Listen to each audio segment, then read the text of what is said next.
আজকে আমরা যে বিষয়ে আলোচনা করব সেটা হচ্ছে ডায়াবেটিক পেশেন্ট যারা তাদের পেচ্ছাপ দিয়ে প্রোটিন বেরোচ্ছে কিনা কি করে জানবেন। আমরা জাস্ট কিছু সাইন সিমটমের কথা বলবো যেগুলো দেখলে আপনাকে কিন্তু টেস্ট করতে হবে যে পেচ্ছাপে প্রোটিন বেরোচ্ছে কিনা। ফার্স্ট, 1 নম্বর হচ্ছে পেশেন্ট দেখবেন কমপ্লেন করবে হঠাৎ করে পেশেন্টের যে ফ্রিকোয়েন্সি অফ ইউরিনেশন বা বারবার পেচ্ছাপ করতে যাচ্ছে। 2 নম্বর হচ্ছে পেশেন্ট একটা কমপ্লেন করবে যে পেচ্ছাপ, যে টয়লেটে পেচ্ছাপ করছে সেখানে বাবেল ফর্মেশন হয়ে যাচ্ছে এবং একটা ফোমি অ্যাপিয়ারেন্স হচ্ছে, যেটা কিন্তু টয়লেট ফ্লাশ করলেও বারবার ফ্লাশ করলেও যাচ্ছে না। তখনই কিন্তু আপনাদের ভাবতে হবে যে পেশেন্টের হয়তো প্রোটিন ইউরিয়া শুরু হয়ে গেছে।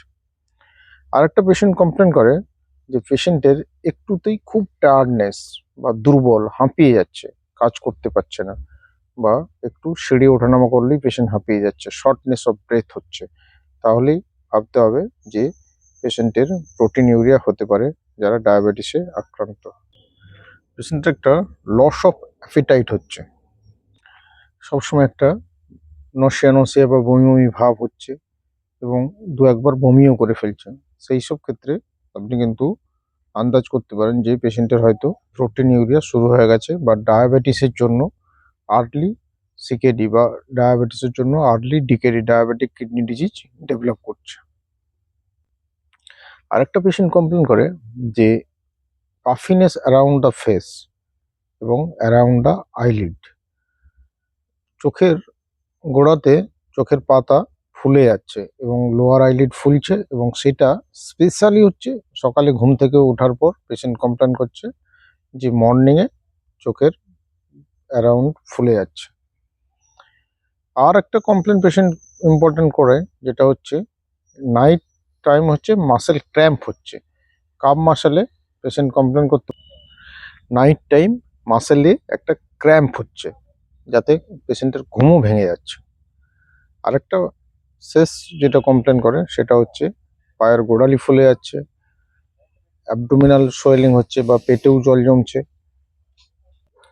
এবারে প্রোটিন ইউরিয়া সম্পর্কে আর্লি ডায়াগনোসিস অ্যান্ড ট্রিটমেন্টের কেন প্রয়োজন, প্রোটিন এত ইম্পর্টেন্ট কেন? কারণ হচ্ছে প্রোটিন হচ্ছে আমাদের যে মাসেল, বোন, এগুলোতে বিল্ডিংয়ে বা এটা তৈরিতে সাহায্য করে। যে ইনফেকশনের এগেনস্টে ফাইট করার জন্য কিন্তু প্রোটিন খুবই প্রয়োজন। এবারে ড্যামেজ টিস্যু রিপেয়ারের জন্য কিন্তু প্রোটিন প্রয়োজন। আরেকটা ইম্পর্টেন্ট কাজ হচ্ছে প্রোটিনের, আমাদের ব্লাডে যে কতটা ফ্লুইড থাকবে সেটা কিন্তু নির্ভর করে যে ব্লাডে কতটা অ্যালবুমিন আছে তার উপর। নাও আপনি প্রোটিনটা ইউরিনের সঙ্গে বেরোচ্ছে কিনা আপনি বুঝবেন কি করে?